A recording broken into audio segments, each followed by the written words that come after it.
Hello, my name is Professor HeirSearch, and today I would like to share our consanguinity chart with you. This chart outlines the blood relation that family members have with a decedent. Understanding these relationships is key to identifying who you may need to locate in an estate matter. Let's take a look at our consanguinity chart. Each box has a generational title and a number representing degrees of relationship.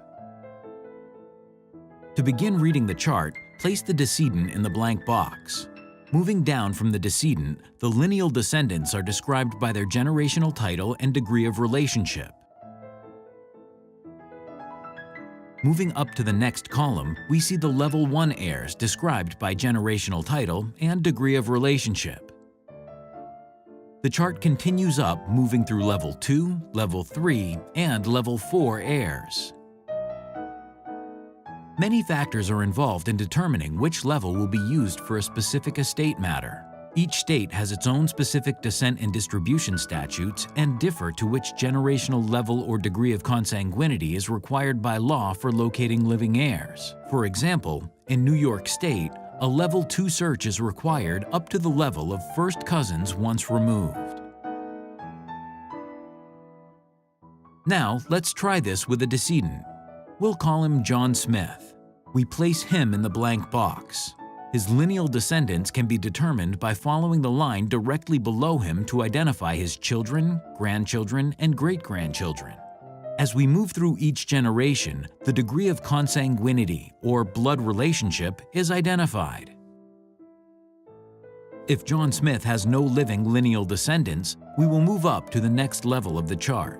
We call this a level 1 search, as it begins with his parents, who are 1 degree of consanguinity away from him. By identifying the parents of the decedent, we verify that we have the correct family unit and confirm the number of children within the family. We will then move down the chart to identify his brothers and sisters, nephews and nieces, and, if necessary, his grand or great-grandnephews and nieces until we identify living heirs. If John Smith has no siblings and no living level 1 heirs, we will continue to the next level of the chart. We call this a level 2 search, as it begins with his grandparents, who are 2 degrees of consanguinity away from him. We continue down to identify his uncles and his first cousins. Note that the level 2 search could also include identifying the decedent's first cousins once removed, first cousins twice removed, or first cousins thrice removed when state law requires.